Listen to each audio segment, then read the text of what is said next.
want to welcome everyone here tonight to the study on Ezekiel. We'll be doing chapters 19 and 20. And of course, my name is Steve Sheik. I'm the congregation leader at Tree of Life Messianic Congregation in Katy, Texas. So tonight, let's begin with the blessing. Baruch atah Adonai Eloheinu melech haolam, asher kiddushanu b'mitzvotav v'tzivanu la'asok b'divrei Torah. Blessed are you, Lord our God, King of the universe, who sanctifies us with his commandments, commands us to engross ourselves in words of Torah. And I just thought I'd mention that when I do that blessing, that engrossing yourselves in words of Torah, it's more of a just diving deep into it, and how your study of Torah and everything that you do is a lifestyle. It's not just how hard you study. It's more of a lifestyle of Torah. So let's begin with you've all seen my little maps there, but for some of you that have not, here we are in the last. We're doing the last parable, and then we've got several chapters of pronouncements here. So in Ezekiel 19, 1-2, and I'm going to have to talk fast. I got lots of words to do tonight. So this prophecy, let's see, is for you, raise a lamentation for the princes of Israel and say, what was your mother? A lioness. Among lions she couched, among young lions she reared her cubs. Now, this prophecy is shows that there's no more rulers left in Judah who could restore the nation to its former glory. Now, evidently, the exiles had hoped that some Davidic descendant would prove successful in overcoming the Babylonians and restoring Israel's sovereignty. This was their last hope, and it is the last prophecy in this section of the book that shows that such a hope was just a failure. It was futile. So the prophecy contains two parts. First part, verses 1-9, uses the figure of a lion and her cubs to describe the Davidic line, and the second part, verses 10-14, uses the figure of a vine to describe Israel, including its strong branch or king. So the lion and her cubs, and we've already read the verse. Ezekiel was to mourn for the princes of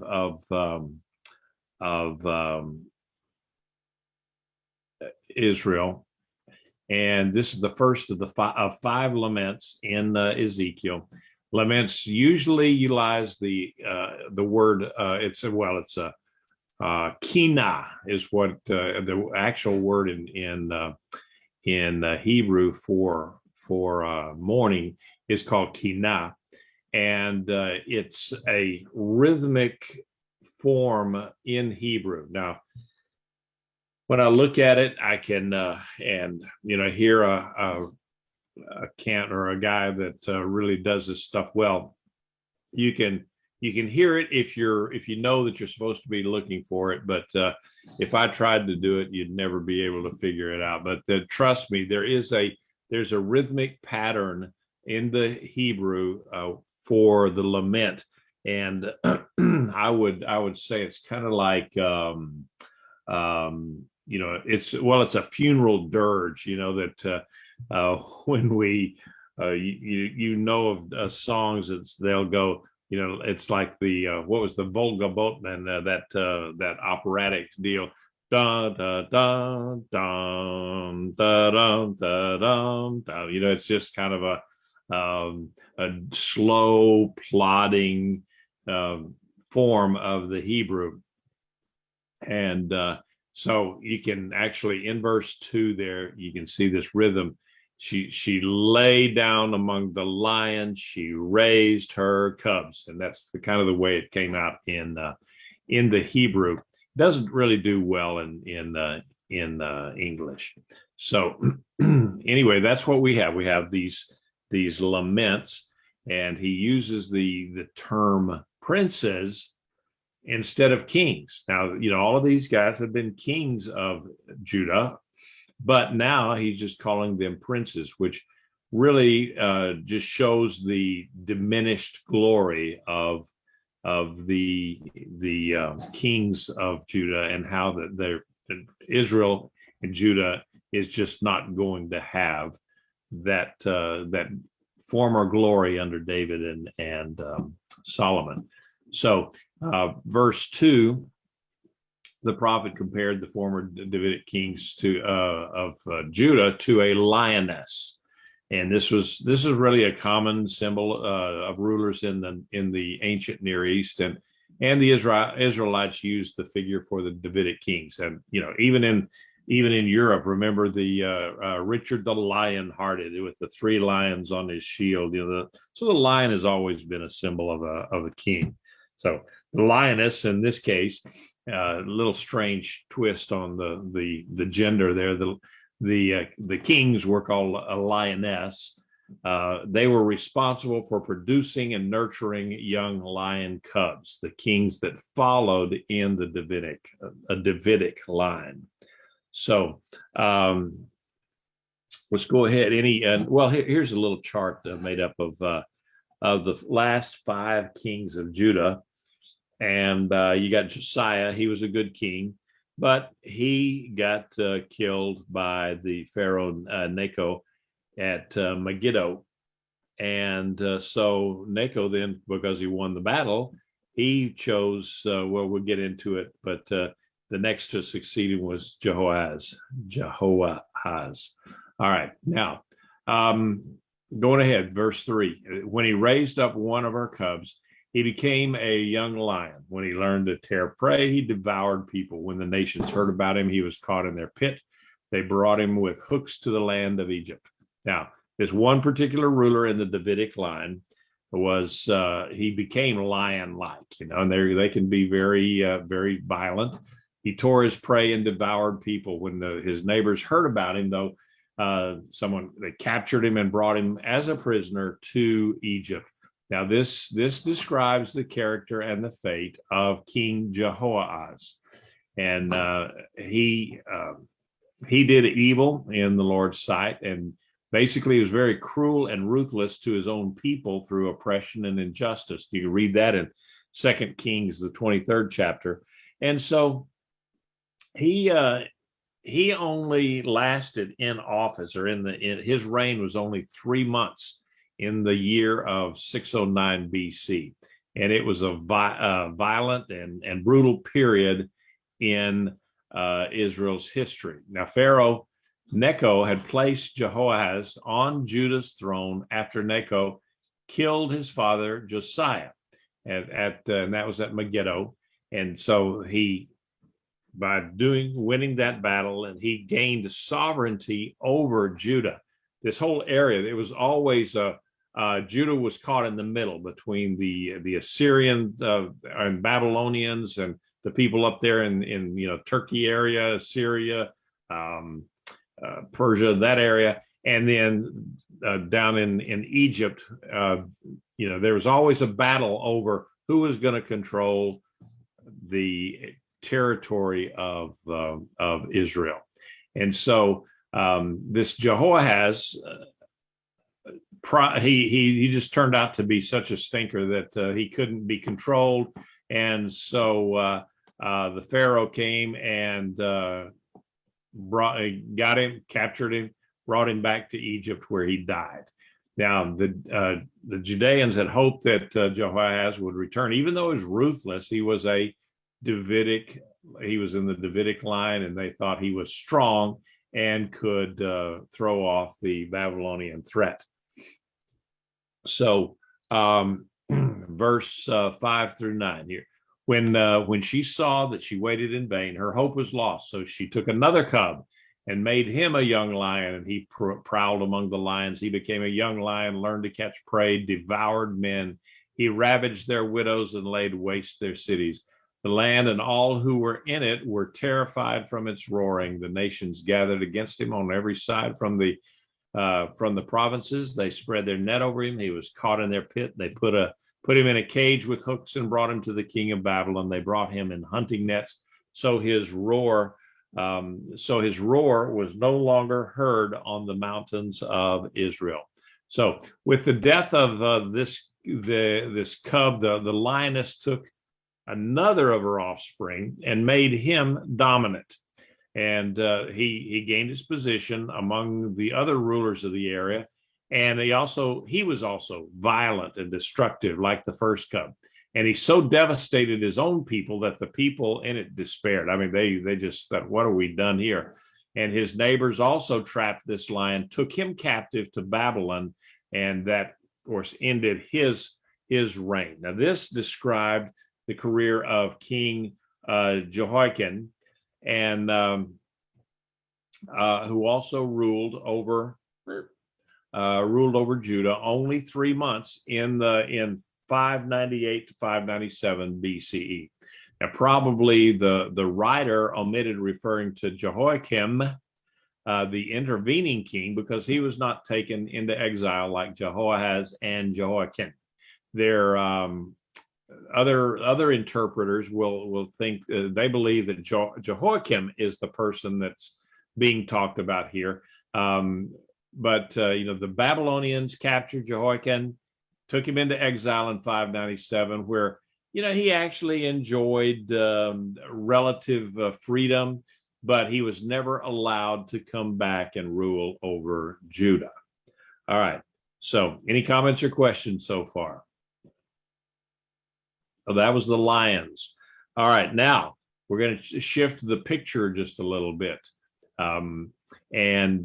Says, your mother was like a vine in your blood, planted by the water. It was fruitful and full of branches because of abundant water.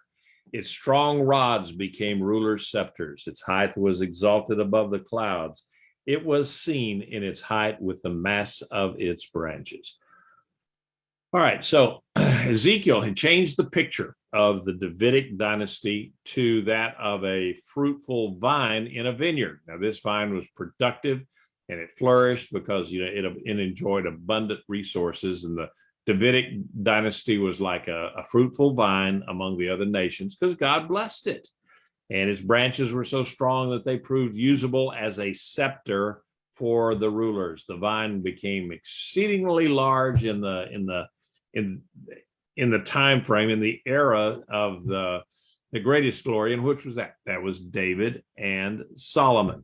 And I don't know if you've ever been around grapevines and vineyards and so forth very much, but I have a little bit. And so it's sometimes I remember in right outside of Perth, Australia, I was in a vineyard, and they had some of these branches. So, the weather there is just perfect for growing grapes, and the branches of these vines. You think of a vine. I got vines out here in my woods where we live, and maybe they'll get about this big around, but some of those vines in Australia looked more like tree trunks as they grew up and over into an arbor, and so they would be, I don't know, 6, 8, 10 inches in diameter. So that's a large vine. So I can see the picture here that Ezekiel is trying to portray here. So, but it was uprooted. This strong vine, even though it was strong, it was uprooted in fury, and it was cast down to the ground. The east wind dried up its fruit. Its strong branches were broken off and dried up. Fire consumed it. Now it is planted in the wilderness in a dry and thirsty land. Fire has spread from its main branch and devoured its fruit. No strong branch is left on it to become a ruler's scepter. This is a lamentation, and it is to be used as a lamentation. All right. So basically, this root, this vine, no matter how strong it was uprooted from outsiders, and they trod it down. They stepped over it, stomped on it, cut off its all of the fruit off of it, the grapes, and it says as a hot east wind from Babylon. Okay, And if you've ever been in the Middle East out there, sometimes those winds can blow in, and it's like a furnace. And so that's what he's referring to there. Its strong branch was King Zedekiah. He was cut off, so it withered and burned up. This was a prediction, basically, of Zedekiah's future, assuming that the chronological order of the prophecies in this book, Ezekiel, evidently, he gave this prophecy between 592 and 591 BCE, which was, it was after the reigns of Jehoahaz and Jehoichin, and during the reign of Zedekiah. Zedekiah reigned between 597 and 586 BCE. Zedekiah was taken into captivity in 586, and he had been responsible for actually much of the destruction that had overtaken Judah. He was not a good king. Perhaps one reason for the change in the figures from describing as lions to a vine is that Zedekiah the branch was not a king that was approved by the Judeans. He was more a puppet of the Babylonians, though he was in the Davidic line. Okay, so he could have been a sovereign in the line of David, but he was not the one that the people really wanted. So Scripture doesn't really give us a whole lot of information about Zedekiah's domestic policies and so forth, but he just wasn't that popular. And so the vine, now the Davidic dynasty, was now in the wilderness, a place of limited resources. It had burned up, fire consumed it, and there were no more strong shoots or fruit left in it. So no scepter, no power of no authority. And so that there was no Davidic king who could rule over Israel. The vine was not completely destroyed, but it languished. Okay, we know it wasn't completely destroyed because why? We have later on, there's a very famous son of David, but not for right now. But it languished, even having been transplanted to a hostile environment. Another view shows that Zedekiah, as the fire that consumed the shoots and the fruit of the Davidic line, not only just the victim, but he did it himself. So the Ezekiel identified this as a lamentation, a funeral dirge, an elegy, a eulogy that the Jews used to describe their sorrow over the fate of the Davidic rulers of their nation. So and so this lamentation is actually forms the substance of this whole chapter. Every bit of this chapter is a lamentation. So it's it's appropriate that this last section in this part of the book, it consists of God's reply to the hopeless, invalid hopes of the Israelites. That was in what we went through chapters 12 through 19. And that, everything was doom and gloom. So chapter 19 should be a lament. And so Judah's doom was certain. God had said, this is it. I'm not going to relent. And so the funeral dirge was very fitting. And all the exiles could do now is just mourn the divine judgment of their nation. And that was to reach its climax very soon. Of course, in 586 is when the temple was destroyed. So Jerusalem's fall was so certain that Ezekiel considered it inevitable. The dirge was not over one individual per se, but it was being sung for the entire Davidic dynasty and the death of its ruler. So not until Yeshua returns to the earth to reign will a strong branch and a ruler's scepter arise in the Davidic line again. So we know that in the millennial era, Yeshua will be ruling and reigning from Jerusalem, and the Bible says he will be strong. He'll rule the entire world from Jerusalem, and that he will rule with a rod of iron. So he doesn't fool around. All right. Any comments or questions as we finished off this lament here? Okay. Now,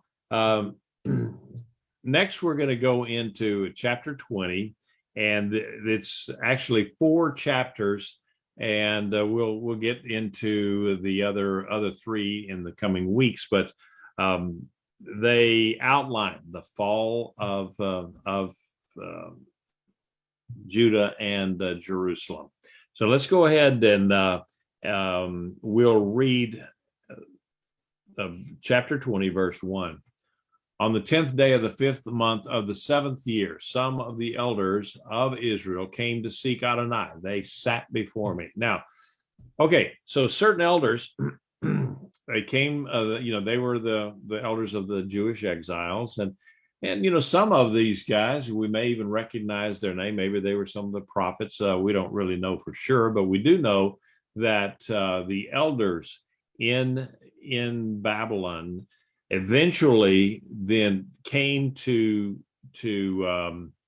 they came together, and they made certain changes in the whole lifestyle and the outlook. I've taught about this previously, how that they came up with the synagogue system, so that the Judaism was not so centrally located in Jerusalem. They set up houses of prayer and the Beit Tefillah, and also houses, or an area, an institution of judging called the Beit Din. It was a group that could determine how to walk out the various aspects of Torah. So, but at this point, though, they hadn't got there yet. So they were still in the point of being, let's just say, less than stellar leaders. And so what they were probably asking for, they were inquiring of the Lord, they're trying to figure out, okay, all this stuff's going on, and there's one particular event that they were looking at. And so this was probably, that they had heard that King Zedekiah had attempted to get Egypt's help in defeating the Babylonians. Now, in the late summer of 591 BCE, the news of Egypt had a big victory down in the Sudan in Africa, and so it reached the ears of the people in Tel Aviv. And so rumors indicated that the Pharaoh, Samatic II, he would make he would come back from his triumph in the Sudan, and then he would reconquer the Palestine, the area of Israel. And so although that use the word Palestine is wrong there. But you know what I'm talking about, the area of Israel and Judah. And so the exiles, they were really hoping that this would happen, and that Egypt would prove to be their redeemer, to free them from Nebuchadnezzar, going from one fire right into the other, basically. So Zedekiah, and he had foolishly shared that dream, and the word got out. And he had played that he was going to try to get Egypt to go against Nebuchadnezzar, and so that did not end well for him. So because this guy, the Pharaoh down there, Samatic, became ill and was no longer capable of mounting a war up there in the area of Judah and Israel, and to challenge Nebuchadnezzar. So that thing never materialized. So these elders probably wanted to know if Zedekiah's overtures to Egypt would be successful, and if the Egyptians would help them defeat the Babylonians, and if the exiles could expect to return home soon. So this happened in this event, that when they came to see him, it happened in the 7th year of Jehoiachin's captivity, and that would have been 591 BCE. Now, the 10th day of the 5th month would have been August 14th, 591 BCE. 11 months had passed since Ezekiel began this series of messages, starting in chapter 8. And so so we can say the dating of this prophecy, when he writes this down, the dating of the prophecy indicates a new section of the book and a new series of messages. So that's what we're looking at tonight. All right, so the word of Adonai came to me saying, Son of man, speak to the elders of Israel, say to them, thus says Adonai Elohim, have you come to inquire of me? As I live, it is a declaration of Adonai, I will not be inquired of by you. Will you judge them, son of man? Will you judge them? Make them know the detestable practices of their fathers.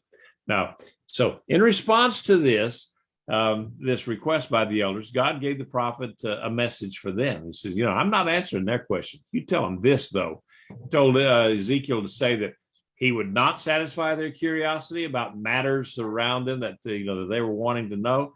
However, he was supposed to give them another message, and so that message included judgment, because the Israelites, they're terrible, they're abominable, idolatry all throughout their history. And the Lord's repeated question has the effect really of it's an emotional imperative. You must pass judgment on them, is what he's telling Ezekiel. Say to them, thus says Adonai Elohim, on the day I chose Israel, I lifted my hand to the seed of the house of Jacob and made myself known to them in the land of Egypt. I lifted up my hand to them, saying, I am Adonai, your God. On that day, I lifted up my hand to them to bring them out of the land of Egypt into a land that I had sought out for them, flowing with milk and honey, the splendor of all lands. Now, God, we're jumping into some history lesson here. So the Lord's history lesson for these elders described Israel in four successive periods. Okay, they were in Egypt. That's in verses 5 through 9. In the wilderness in 10 through 26. In the promised land 27 through 29. And then the present time that Ezekiel was speaking in verses 30 to 38. So what the Lord said about Israel's history in each of these four periods is very similar. You'll find some repeats there. God had been good to his people, but they had rebelled against him. Consequently, judgment followed, because God said, you do these things, you don't obey my Torah, you're going to be judged. But God had also extended his grace. Remember, above all else, God he's gracious to us. And the Lord then repeated the last 2 points of it in his summary in each of these historical periods. Psalm 106 contains a similar review of Israel's history, and one of the things that we see in Psalm 106, there's a verse, Ki leolam hasdo.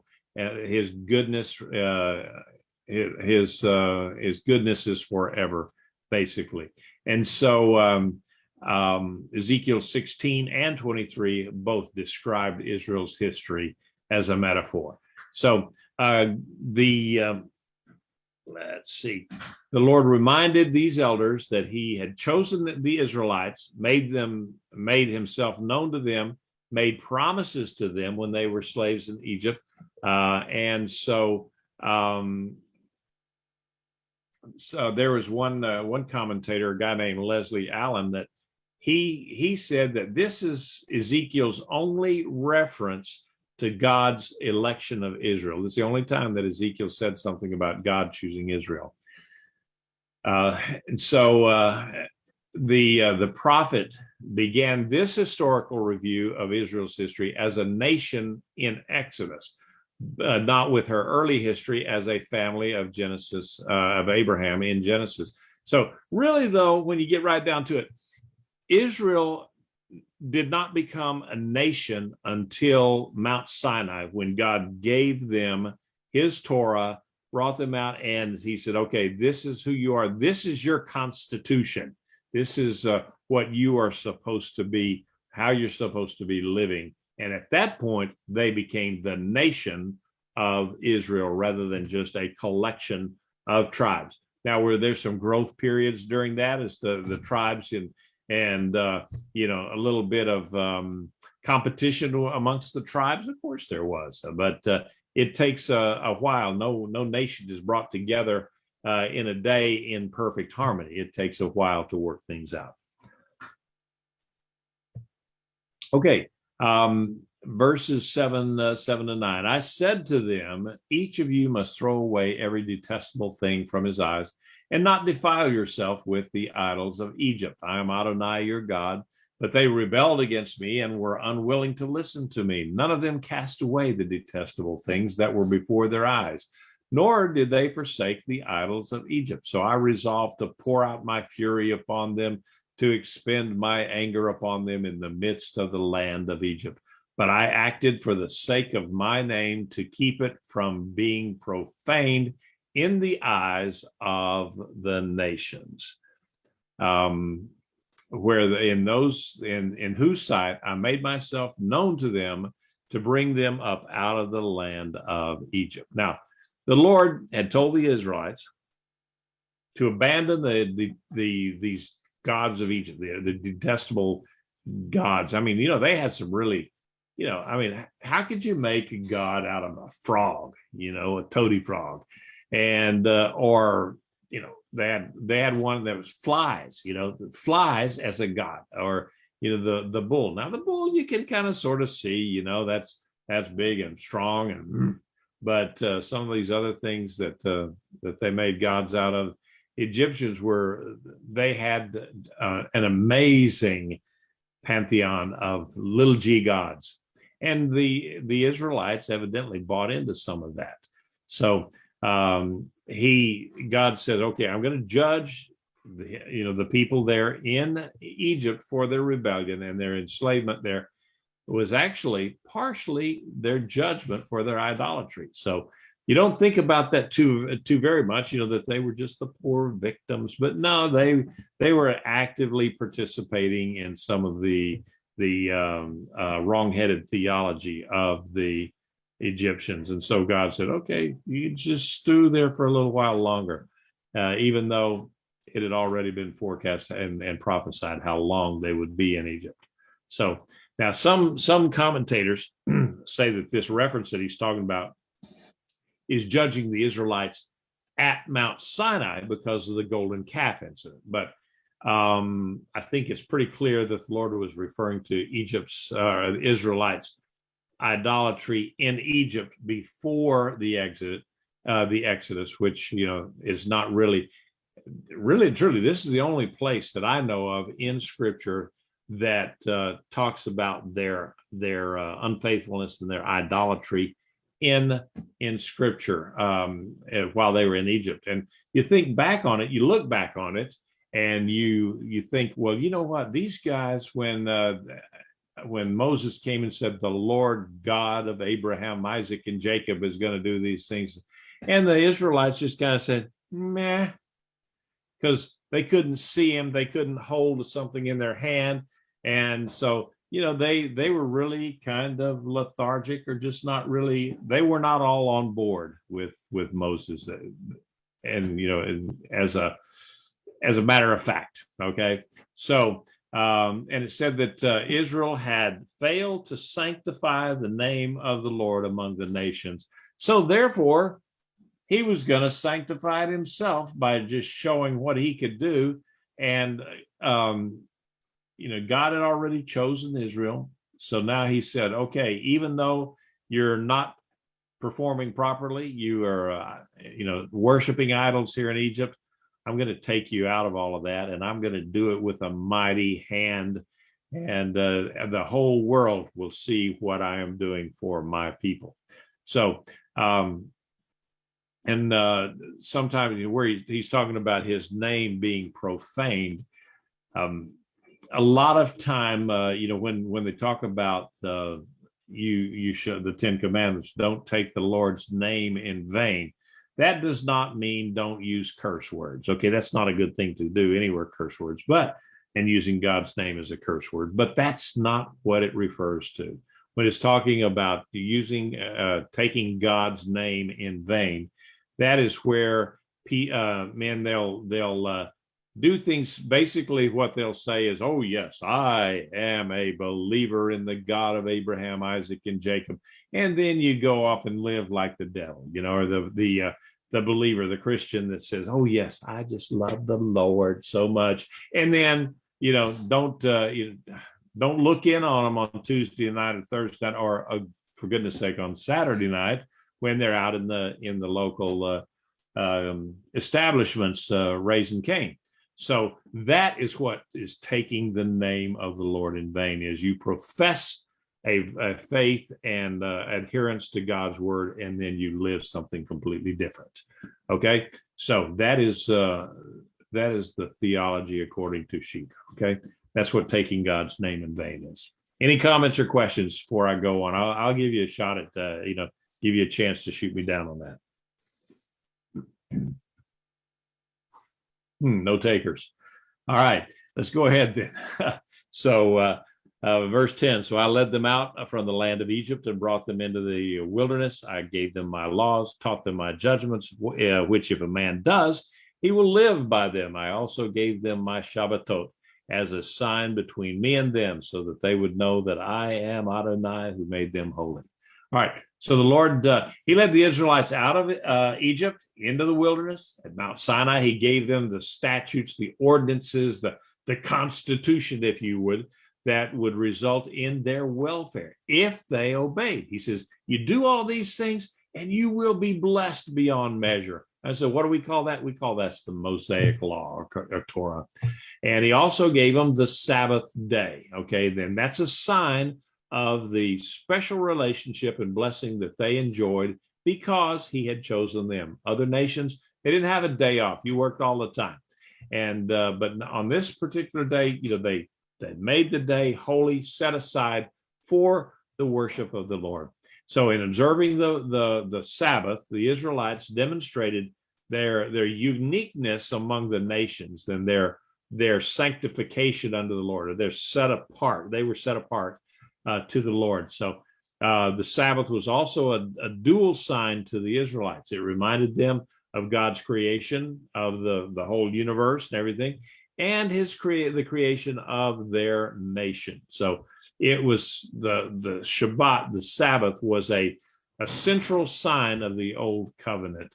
And I think even in Revelation, they talk about that there's going to be a sign for God's people. And I strongly believe that possibly a sign of God's people in the last days will be those who keep the Sabbath and make it holy. So the Sabbath keepers will have a special part in the end time prophecy.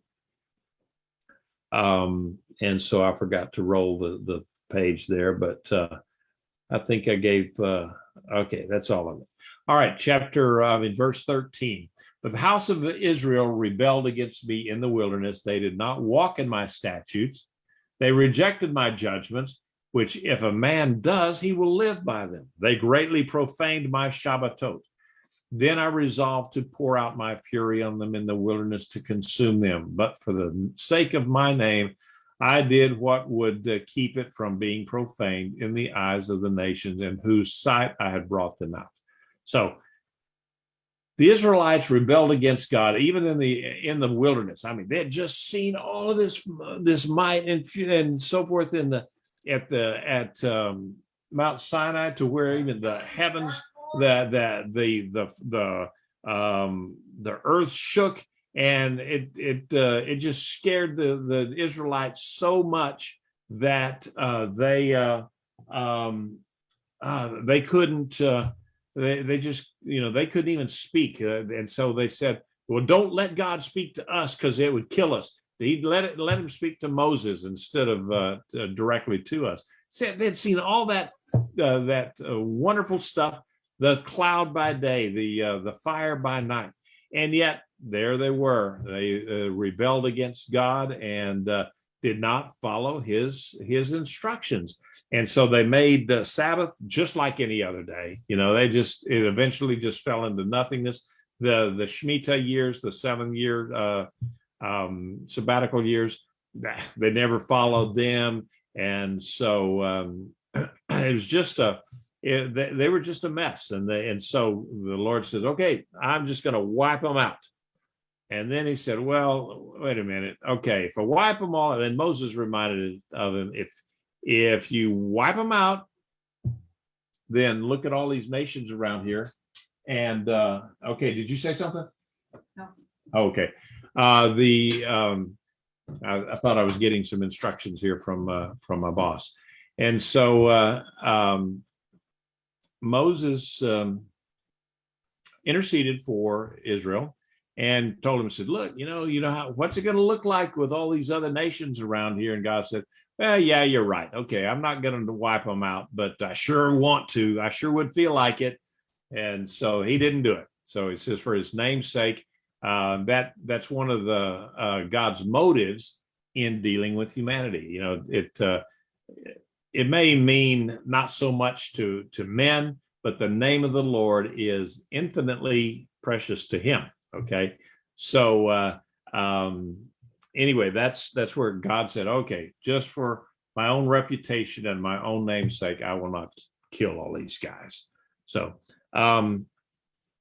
said, yet I also lifted my hand to them in the wilderness, that I would not bring them into the land which I had given them, flowing with milk and honey, which is the splendor of all lands. For they rejected my laws, did not walk in my rulings, and profaned my Shabbatot, for their heart went after their idols. Nevertheless, my eye spared them from destruction, so I did not make a full end of them in the wilderness. So God swore that he was going to, he's going to end all of these guys. And so he did partially. The generation that disobeyed him when the spies came back, he says, okay, you guys are not going into the promised land. And so for that, that generation was wiped out.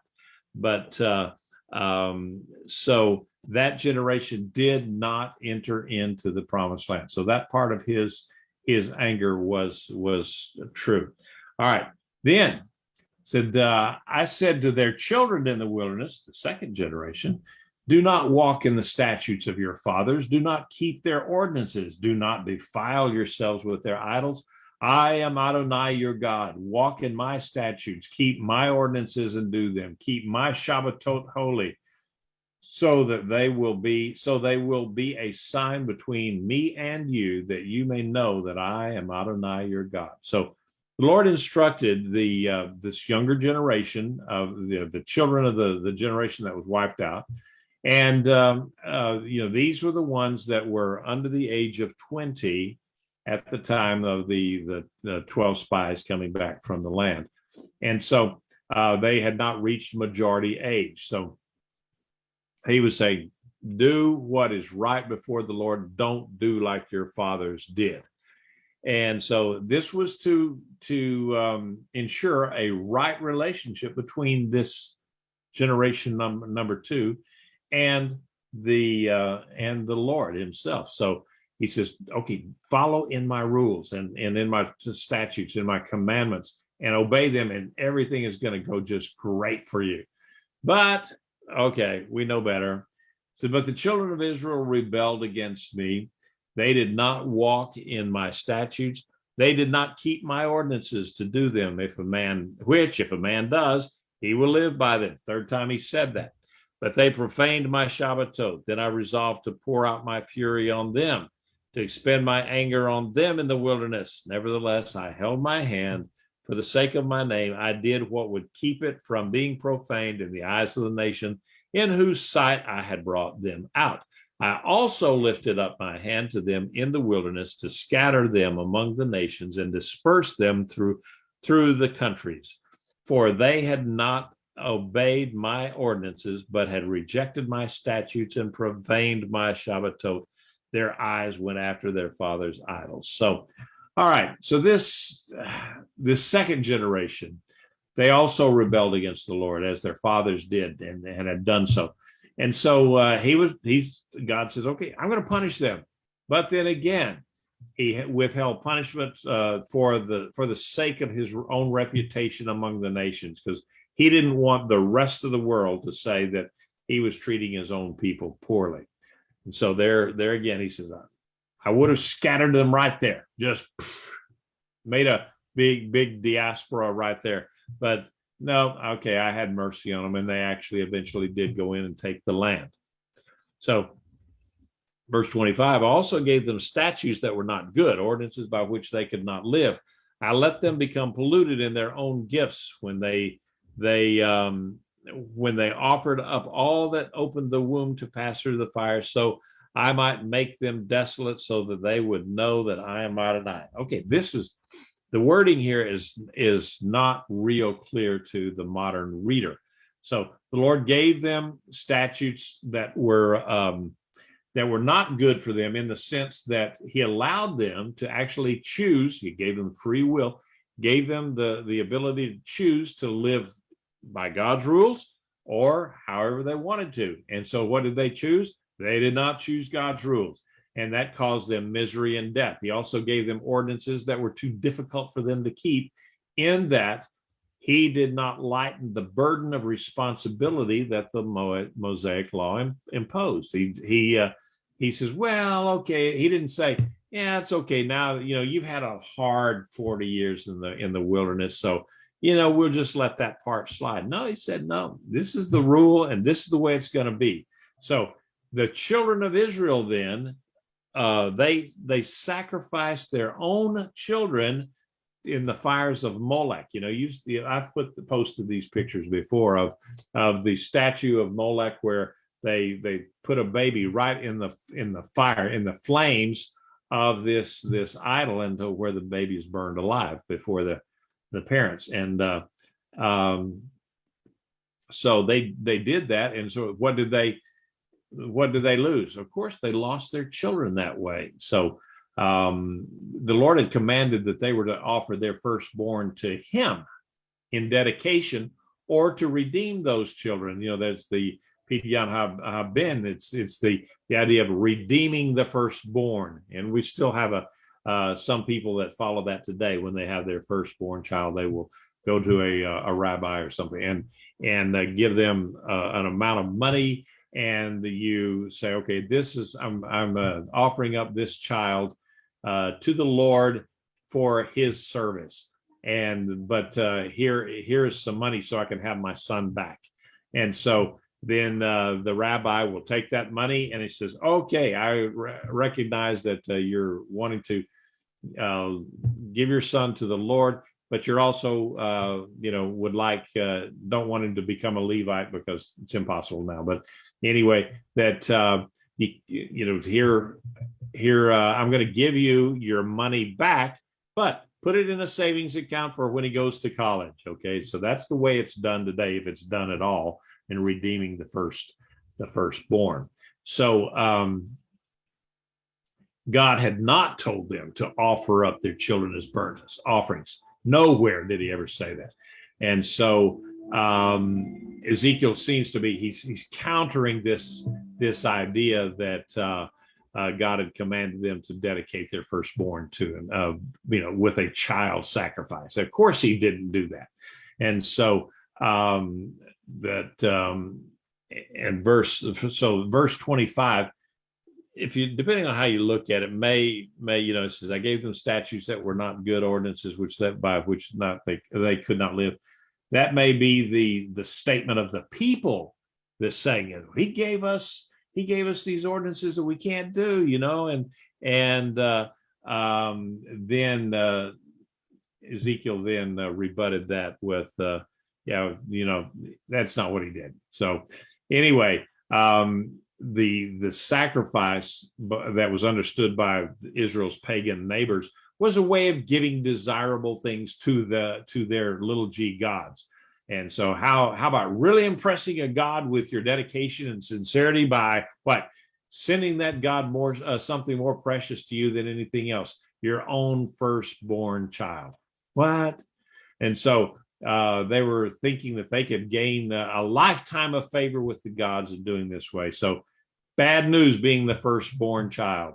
The Israelites borrowed child sacrifice too from their neighbors and began killing their firstborn infants, burning them on altars as a means of sending them to the false gods they were worshiping. So it's evident that such people really wanted the gods to love them and were willing to give their all to gain such love. The problem is, Satan had contorted everything to where these people were thinking, this is how I'm going to get the gods to like me. So, all right, going on. Plus anybody that's got any comments or questions here, obviously just jump in at any time. All right, therefore, Son of Man, speak to the house of Israel and say to them, thus says Adonai Elohim, again your fathers have blasphemed me, in that they dealt faithlessly with me. When I brought them into the land which I lifted up my hand to give to them, they saw every high hill and every leafy tree. They were there. They slaughtered their sacrifices and presented their offensive offering. There they made their soothing aroma and poured out their drink offerings. So I asked them, what is the high place where you are going? So the name of it is called Bamah to this day. All right. Now, what does that mean? All right. Now that says Bamah, not Obama. Okay. Bamah. And so the Lord instructed Ezekiel to continue talking to these guys and say the Israelites' forefathers had blasphemed or slandered the Lord by further covenant unfaithfulness. What did they do? They were brought into the land, the promised land that was good, and they used the land, the good land, and the things to practice idolatry. And so the Lord confronted the people with their use of these high places and on hilltops, for high idolatry. The name of the high places, Bamah, had a double significance. It's a play on words in Hebrew. It meant high place, but it also meant literally go where, go what, and Bamah, so that Bamah became a contemptuous pun. Actually, it's a dual entendre, as it were, and so that's what this verse really means. There is that, yeah, you call it Bamah, but I'm saying basically, what are you thinking? Is what in today's there's some other more crude ways of saying that today, but I think you get the idea. And so when the people went to the high places to worship idols, where were they going? They were going nowhere of any significance or to do anything of any importance, because these idols were non-entities. They were not flesh and blood. They could not help them. And so the name Bamah said more about these places than just identifying them as the high places of worship. And the Lord had perpetuated the name Bamah for that reason, just to remind them that these are, a going nowhere place. And so, in this world of the Old Testament, everyone worshipped by using idols. They had some little stick figure or something. And so in their mind, they had to have something they could see and hold. All right. Going ahead. Therefore, say to the house of Israel, thus says Adonai Elohim, will you pollute yourselves after the manner of your fathers and go after their abominations? When offering your gifts, make your sons pass through the fire. You keep polluting yourselves with all your idols up to this day.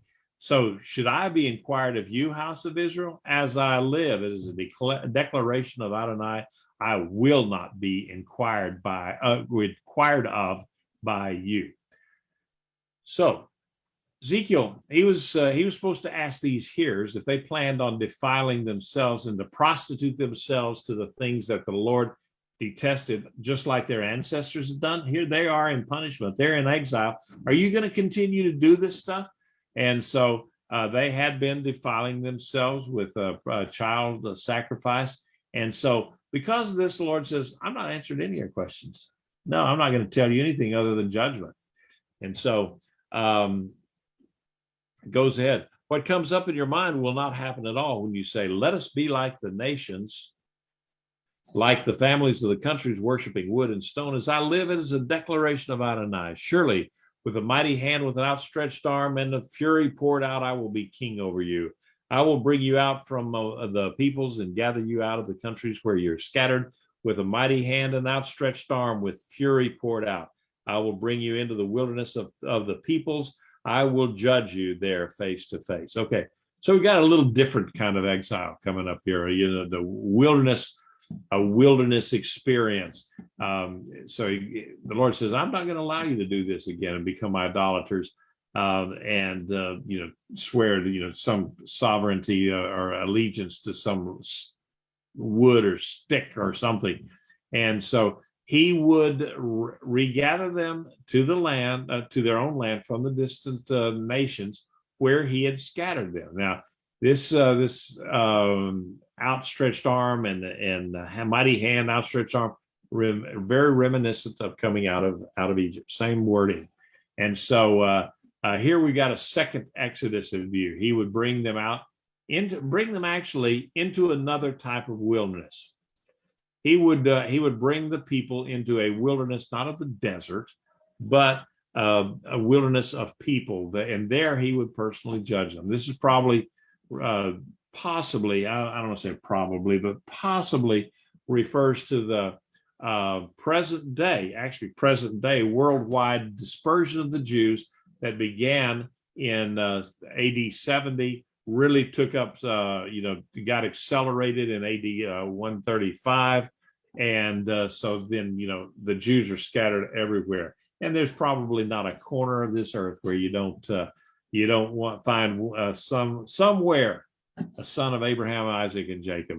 And anywhere, it would amaze you sometimes, some of the people that claim, and they are rightfully so, claim that they are Jewish.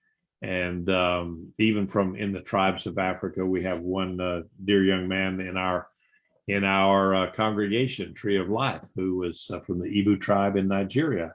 And they have been carrying on Judaic practices for the past 2,000 years. And so, it's just an interesting thing. All right.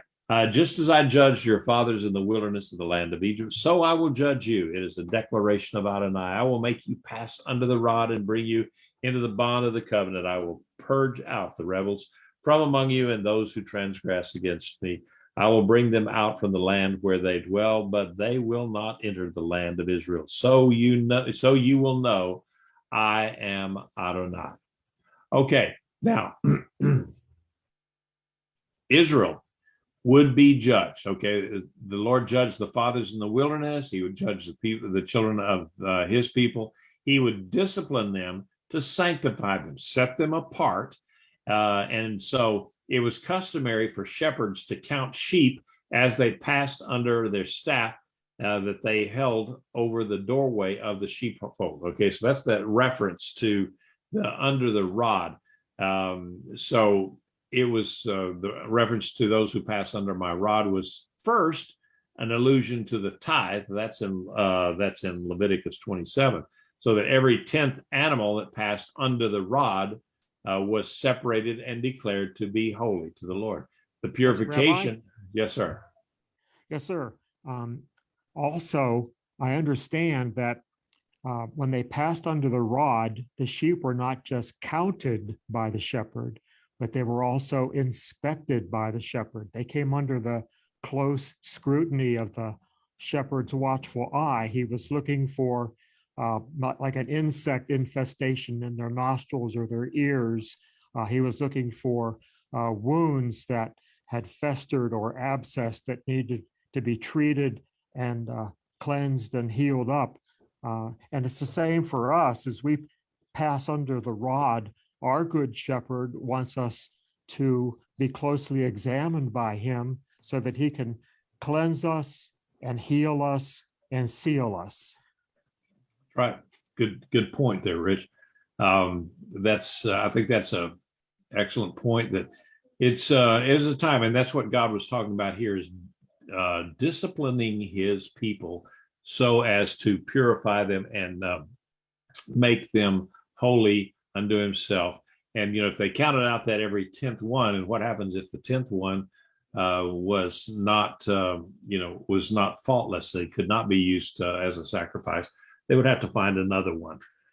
Okay, so I'm almost there here. As for you, house of Israel, thus says Adonai Elohim, go on serving your gods, all of you. Yet afterwards you will surely listen to me. My holy name you will no longer profane with your gifts and your idols, for in my holy mountain, Israel's high mountain, it is a declaration of Adonai. There the whole house of Israel, all of them, will serve me in the land. There I will take pleasure in them. I will receive your offerings, the first of your gifts, with all your holy things. So I think it's kind of contemptuous here. God is just being sarcastic. He's showing his contempt for them. And he's just said, okay, yeah, go on, serve your idols, all of you, you knuckleheads. But in the end, you're going to certainly listen to me. My holy name will not be profaned. And so, it's kind of like when you got a kid that wants to do something, and you tell them, no, don't do that. I want to, and they keep arguing back and forth. He says, all right, go and do it. If you get hurt, it's your own fault. And so, I think that's kind of what God is telling you. But eventually, they are all going to come back, and we will see the what Paul said would be that all Israel will be saved. And so there's a lot to that that I would really like to get into one of these days. What does it mean all Israel will be saved? But in the end, they will have a chance, and as a whole, Israel will be set aside, preserved, and like Paul says, all Israel will be saved. Is it saved like we're talking about here? A personal salvation. I think it's talking about something else, more saved from the wars and the battles that are going to be coming up in the end. But there again, I need to, I can say that just in passing, but I need to put some scriptures on that so that I can really prove my point. All right, so let's go ahead and finish off here tonight. With your sweet aroma, I will accept you when I bring you out from the peoples and gather you from the countries where you have been scattered. I will be sanctified in you in the sight of the nations. You will know that I am Adonai when I bring you into the land of Israel, into the country where I lifted up my hand to give it to your fathers. So eventually, the people would be like a soothing aroma to God when he regathered them to the promised land from where he'd scattered them. Okay. Are they there yet? There's lots of Jews in Israel, but the diaspora has still not come to pass. The Geulah, the redemption of Israel, has not come to pass. So it's a work in progress, but we're getting there. It's coming very, very close, and I think it's very possible that those of us that even some of us that are seasoned citizens at this point may very well see the redemption of Israel. I just don't know, but we are getting to the end times. So it will be the Israelites would recognize God and his fullness and his promise to the patriarchs, to our Abraham, Isaac, and Jacob. So finally, there you will remember your ways and all your deeds by which you defiled yourselves. You will loathe yourselves for all your evil that you have done. Then you will know that I am Adonai, and I will deal with you for my name's sake, and not according to your evil ways and your corrupt deeds, house of Israel. It is a declaration of Adonai. So back in the land, then, the Israelites would remember their past sins, and they would loathe themselves. They would come to know the Lord for the kind of God he is, because they would recognize how gracious he was and had been in dealing with them as a people. So And I think what here, there's a couple of things going on here. Ezekiel is, yes, talking about when the people come back into the land after the exile. And yes, they had a change of heart. They had a change of mind. They had a change of attitude, so that Israel never, ever went back into the idolatry that had so afflicted them before. And they followed the laws, and in fact, they had gotten very, very orthopractic during the Babylonian exile, and carried it back into Israel, so that by the time, 500 years later, at the time of Yeshua says, "Hey, enough already.